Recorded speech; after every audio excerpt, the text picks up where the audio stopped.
Assalamualaikum warahmatullahi wabarakatuh. Jumpa lagi dengan saya Ida Ayu Rahmawati, calon guru penggerak angkatan 11 dari Kota Mojokerto. Kali ini saya akan memaparkan koneksi antar materi modul 2.1 pembelajaran berdiferensiasi. Perkenalkan, Bapak fasilitator saya yaitu Bapak Herdian Tanaka dan ibu pengajar praktik yaitu Ibu Diah Novianti. Kali ini saya akan memaparkan koneksi antar materi pembelajaran berdiferensiasi. Apa sih pembelajaran berdiferensiasi? Pembelajaran berdiferensiasi adalah usaha guru untuk menyesuaikan proses pembelajaran di kelas untuk memenuhi kebutuhan belajar individu. Menurut Tomlinson, dalam kelas yang mengimplementasikan pembelajaran berdiferensiasi, seorang guru harus melakukan upaya yang konsisten untuk merespon kebutuhan belajar murid. Pembelajaran berdiferensiasi untuk memenuhi semua kebutuhan murid. Maksudnya apa? Ketika kita mengetahui bahwa setiap anak adalah unik, mereka memiliki kelebihan dan kekurangan masing-masing. Begitu pula dengan minat, gaya belajar, kebiasaan, pola pikir, kemampuan literasi juga pasti berbeda. Nah, disinilah butuh usaha guru untuk memenuhi kebutuhan belajar murid yang berbeda-beda agar mereka merasa nyaman belajar di kelas dan tentunya tujuan belajar dapat tercapai. Bagaimana menerapkan pembelajaran berdiferensiasi di kelas? Ada 5 hal yang harus dilakukan untuk melaksanakan pembelajaran berdiferensiasi. Yang pertama adalah memahami tujuan pembelajaran. Yang kedua, guru harus mengetahui dan merespon kebutuhan belajar murid. Yang ketiga, menciptakan lingkungan belajar yang mengundang murid untuk belajar. Yang keempat, melakukan manajemen kelas yang efektif. Dan yang kelima, melakukan penilaian berkelanjutan. Ada 3 kebutuhan belajar murid yang harus dipahami.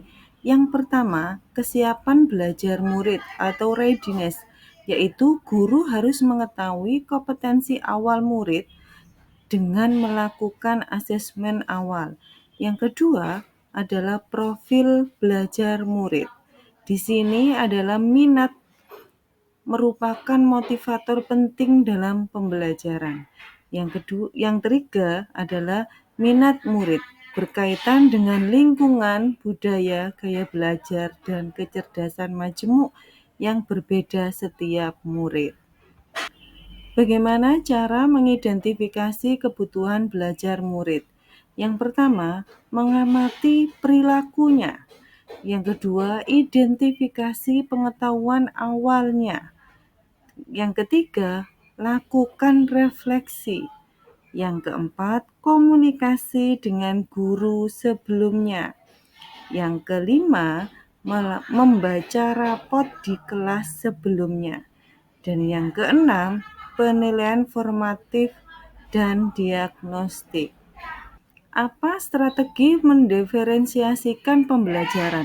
Ada 3, yaitu diferensiasi konten, diferensiasi proses, dan diferensiasi produk. Nah, sekarang kita pelajari dari masing-masing strategi pembelajaran tersebut. Diferensiasi konten berkaitan dengan apa yang kita ajarkan, seperti materi atau konsep dan keterampilan yang perlu dipelajari berdasarkan kurikulum. Mendiferensiasi konten bisa dilakukan dengan membedakan mengorganisasian atau format penyampaiannya, bukan mengubah atau menurunkan standar kurikulum.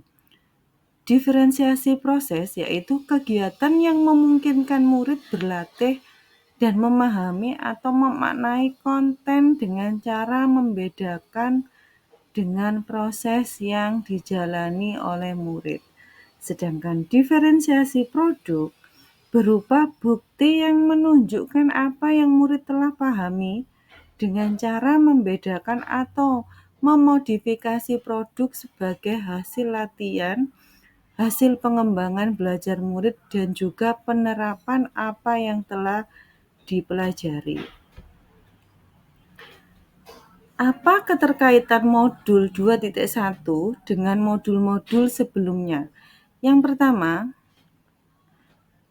keterkaitan modul 1.1 dengan modul 2.1, yaitu untuk merancang pembelajaran berdiferensiasi, guru harus memenuhi kebutuhan belajar murid sesuai dengan kodrat alam dan kodrat zamannya dan sesuai dengan filosofi Ki Hajar Dewantara.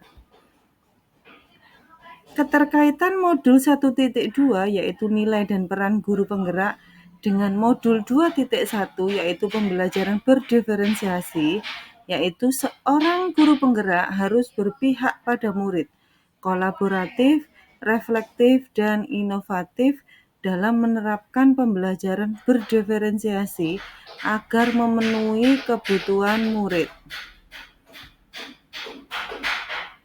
Keterkaitan modul 1.3 yaitu tentang visi guru penggerak dan modul 2.1 pembelajaran berdiferensiasi, yaitu seorang guru penggerak dapat mewujudkan kepemimpinan murid dengan menuntun murid merdeka.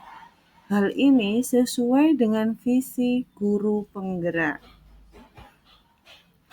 Keterkaitan modul 1.4 yaitu budaya positif dengan modul 2.1 pembelajaran berdiferensiasi, yaitu dalam melaksanakan pembelajaran berdiferensiasi antara guru dan murid harus terjadi kesepakatan terlebih dahulu agar proses pembelajaran berjalan dengan baik sesuai dengan nilai-nilai budaya positif.